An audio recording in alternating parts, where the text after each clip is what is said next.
ఇన్ని మాటలు మాట్లాడితే ఏ ఆడదైనా ఏ విధంగా రాజకీయాల్లో ముందుకు నడుస్తుంది, ఏ విధంగా మహిళల కోసం ఫైట్ చేస్తుంది ఒకసారి మీరు ఆలోచించండి. మహిళలందరూ కూడా సిగ్గు లేకుండా ఈరోజు లోకేష్ ట్వీట్ చేస్తున్నాడు.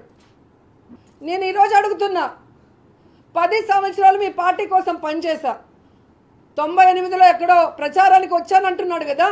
మా పార్టీ మనిషి కాదన్నప్పుడు ఎందుకు నన్ను ప్రచారానికి పిలిచారని చంద్రబాబు నాయుడు అడగండి. నా క్యారెక్టర్ బాగలేనప్పుడు ఎందుకు ఈ అమ్మాయి ప్రచారం మనకు పంపించేయండి అని ఎందుకు మాట్లాడలేదని అడుగుతున్నా. అంటే ఆ రోజు మీ పార్టీలో పనిచేసినప్పుడు మంచిదాన్ని, ఆ రోజు 99 ఎలక్షన్లో నేను కష్టపడి చంద్రబాబు నాయుడు ముఖ్యమంత్రి అయితే నేను గొప్ప నాయకురాల్ని, నేను గోల్డెన్ లెగ్ ఉన్న ఆడదాన్ని. ఎప్పుడైతే మీ పార్టీలో నుంచి నేను నచ్చక బయటకు వచ్చేస్తే, నేను అవమానపడి రాజకీయంగా నష్టపోయి నేను కష్టాలు పడి నేను దండం పెట్టి మీ పార్టీకి నేను బయటకు వచ్చేస్తే వచ్చిన రోజు నుంచి నన్ను ఎలా టార్చర్ పెడుతున్నారు. ఐరన్ లెగ్ అని చెప్పి మొత్తము జగన్మోహన్ రెడ్డి గారి కుటుంబంతో సహా అందరు లీడర్లకి మెసేజ్లు ఫార్వర్డ్ మీరు చేసింది కాదా?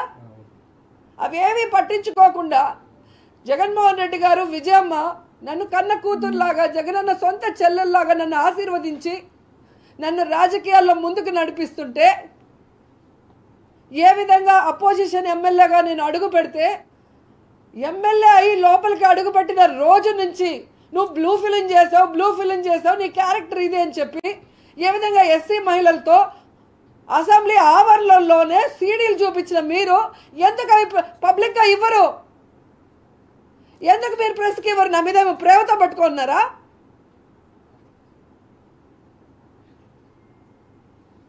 ఈరోజు సుప్రీంకోర్టులే ఆర్డర్ ఇచ్చినాయి ఆడదానికి నచ్చినట్టు బతకమని. మీరెవరు అడగటానికి అంటున్నా. ఈరోజు రాత్రి పగలు నా కుటుంబం కోసం కష్టపడుతూ తప్పు చేయకుండా, ఎవరి ముందర చేయి చాచకుండా, ప్రజల కోసం ప్రజలకి సర్వీస్ చేస్తూ, మహిళల హక్కుల కోసం పోరాడుతూ, మహిళా సాధికారత కోసం పోరాడుతూ దాదాపుగా 20 సంవత్సరాలుగా రాజకీయాల్లో మహిళలందరితో శభాష్ అనిపించుకుంటూ వాళ్ళ ఆశీర్వాదంతో 2 సార్లు మీరు ఓడించిన తెలుగుదేశం పార్టీ దాంట్లో నుంచి బయటకు వచ్చి ఈరోజు జగనన్న ఆశీస్సులతో 2 సార్లు ఎమ్మెల్యే అయ్యాను. మీ కడుపు మంటతో నా జీవితాన్ని ఎలాగైనా సర్వనాశనం చేయాలని తెలుగుదేశం పార్టీ కంకణం కట్టుకుందనేది అందరూ గమనిస్తున్న విషయం. నేను సూటిగా ఈరోజు అడుగుతున్నా తెలుగుదేశం పార్టీని, మీ పార్టీ కోసం ప్రచారం చేసిన సినిమా ఆర్టిస్టులందరినీ కూడా ఇలాగే మాట్లాడతారా? రికార్డింగ్ డాన్సులు చేసుకునే వాళ్ళు, బ్లూ ఫిల్మ్లో యాక్ట్ చేసేవాళ్ళు, లాడ్జిల్లో పనుకునే వాళ్ళని. ఈరోజు మీ పార్టీలో ఎన్టీఆర్ గారు స్థాపించిన పార్టీ అనే జయసుధ గారైనా, జయప్రద గారైనా, శారద గారైనా, దివ్యవాణి అయినా, కవిత అయినా, ఎవరైనా కూడా వచ్చారు. కానీ మీరు చేస్తున్న అసహ్యమైన పనులు, మహిళల్ని ఎంత చీపుగా ఒక ఆట వస్తువుగా చూసే మీ విధానం, మహిళల్ని ఏ విధంగా ప్రచారానికి వాడుకొని ఆ తర్వాత వాళ్ళు రాజకీయంగా ఎదగాలంటే వాళ్ళని తొక్కేసే విధానం చూసి అందరూ బయటికి వెళ్ళిపోతున్నారు. ఎందుకు ఈరోజు ఒక్కరు కూడా మీ పార్టీలో మహిళలు లేకుండా వెళ్ళిపోతున్నారో ఒకసారి మీ మనస్సాక్షిని అడిగితే మీకే అర్థమవుతుంది. జరిగిన సార్వత్రిక ఎన్నికలలో ఆంధ్రప్రదేశ్ రాష్ట్రంలో పిఠాపురం నియోజకవర్గం కాకినాడ జిల్లాలో వైఎస్ఆర్సీపీ అభ్యర్థినిగా నాకు అవకాశం ఇచ్చారు. జగన్మోహన్ రెడ్డి గారికి నా హృదయపూర్వక ధన్యవాదాలు తెలియజేస్తున్నాం. మరి కార్యకర్తలు కానీ, నాయకులు కానీ, గ్రామాన, వార్డున, అదేవిధంగా వైఎస్ఆర్సీపీ అభిమానులు కానీ, నన్ను ప్రోత్సహించేవారు కానీ, నన్ను అభిమానించేవారు కానీ, ఒక ఆడపడుచుగా నా వెన్నంటి ఉండి నాకు మరి ఇన్ని ఓట్లు రావడానికి ప్రజల నుంచి నాకు చాలా సపోర్ట్ చేశారు. మరి చేసిన వారందరికీ కూడా నేను హృదయపూర్వకంగా ధన్యవాదాలు తెలియజేస్తున్నాను. అదేవిధంగా నాకు ఓట్లు వేసిన ప్రజలందరికీ కూడా హృదయపూర్వకంగా ధన్యవాదాలు. పిఠాపురం నియోజకవర్గ ప్రజలకి కూడా నా ధన్యవాదాలు తెలియజేస్తున్నాం.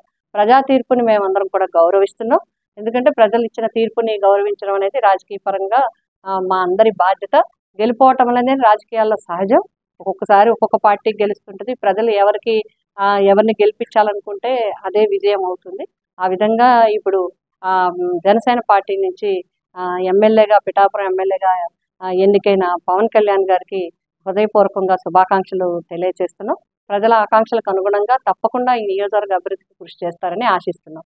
మరి మా పార్టీ పరంగా కూడా నాయకులు, కార్యకర్తలు, పెద్దలు అందరూ కలిసి, అభిమానులు అందరూ ఈరోజు ప్రజాప్రతినిధులు అందరూ కూడా మాట్లాడుకోవడం జరిగింది. ఇప్పుడు ప్రతిపక్షంగా మా బాధ్యత కార్యకర్తలందరికీ కూడా ఎప్పటికప్పుడు వారిని అండగా ఉండటము, అదేవిధంగా ప్రజలకి ఏమన్నా అవసరం ఉంటే, మా అవసరం ఉంటే వారికి అందుబాటులో ఉండటం అనేది మా ప్రధానమైన బాధ్యత. ఆ విధంగా మేము ఎప్పుడూ కూడా మా ప్రతిపక్ష బాధ్యతను పోషిస్తూ రాజకీయ నాయకులుగా ఎప్పుడూ ప్రజలకి అందుబాటులో ఉండే విధంగా ఉండటం అనేది మేమందరం కూడా మాట్లాడుకోవడం జరిగింది. రాబోయే భవిష్యత్తు కార్యక్రమాలు, పరిస్థితులు, అక్కడ ఉండే కార్యక్రమాలు బట్టి మేము నిర్ణయించుకుని ముందుకు వెళ్తాం జరుగుతుంది.